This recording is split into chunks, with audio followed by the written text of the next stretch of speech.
Israel और Lebanon के Hezbollah समूह के बीच जबरदस्त हमले जारी हैं। लेबनान में इजरायली सेना के जमीनी ऑपरेशन से भड़के हिजबुल्ला समूह ने अपने हमलों को बढ़ा दिया है।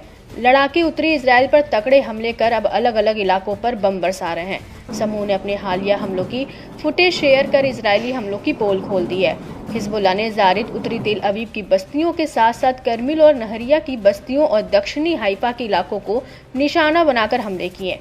इस बीच इजरायली अखबार यदीओत अहरोनोत ने बताया कि हिजबुल्ला ने सीमा के पास के इलाकों से पश्चिमी अल जलील में इवन मेनाचेम की ओर रॉकेट दागे, जहां इजरायली सेना ने अपना अभियान पूरा कर लिया था। इसके अलावा रिपोर्ट में उत्तरी इजरायली लोगों के बीच बढ़ती नाराजगी का भी खुलासा हुआ है। इजरायली सुरक्षा अधिकारियों का हवाला देते हुए मीडिया आउटलेट्स ने कहा कि लेबनान से रॉकेट फायर को रोकना केवल जमीनी अभियानों के जरिए नहीं बल्कि राजनीतिक समाधान के जरिए हासिल किया जा सकता है।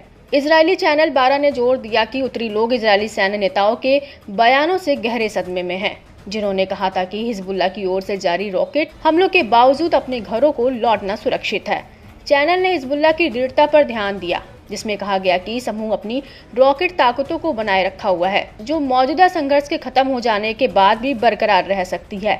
चैनल 12 ने चेतावनी दी कि उत्तरी क्षेत्रों से बसने वालों की संभावित वापसी के बावजूद इजरायल सुरक्षा बल लेबनान से रॉकेट फायर कर समाप्ति की गारंटी नहीं दे सकते हैं। इजरायली मीडिया ने आशंका जताई कि लेबनान से फायर की तीव्रता और सीमा केवल बढ़ती प्रतीत होती है, जबकि इजरायली सैन्य और राजनीतिक अधिकारियों का दावा है कि सितंबर से व्यापक हवाई हमलों ने हिजबुल्ला की मिसाइल ताकतों, खास तौर से सटीक मिसाइलों को काफी कम कर दिया है।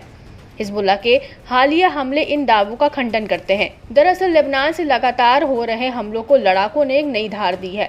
लड़ाके अब एक ही ठिकानों पर वक्त बेवक्त दहला रहे हैं।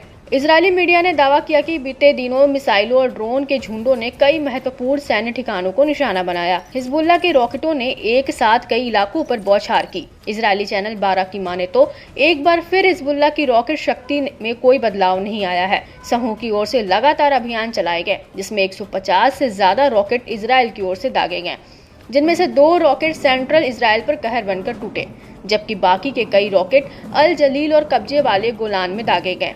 इजरायली आर्मी रेडियो के डिफेंस एक्सपर्ट अमीर बार शालोम ने सेंट्रल इजरायल की ओर रॉकेट लॉन्च को हर मायने में असाधारण बताया। हिजबुल्ला ने युद्ध की शुरुआत के बाद से इस तरह का कोई हमला नहीं किया है। माना जा रहा है कि हिजबुल्ला लड़ाकों का टारगेट तिजरिफीन बेस और उसके आसपास का इलाका था। यह घटना हिजबुल्ला की ओर से अपनी फतेह 110 मिसाइल पेश किए जाने के बाद हुई, जो अपने आकार और दूरी और सटीकता के चलते अलग पहचान रखती है। बताया जाता है कि पहली बार तेल अवीव में एक सैन्य अड्डे को निशाना बनाने के लिए तैनात किया था। इससे पहले Israeli air defence system Iron Dome को चकमा देने के लिए उस पर कई छोटे रॉकेट दागे गए थे।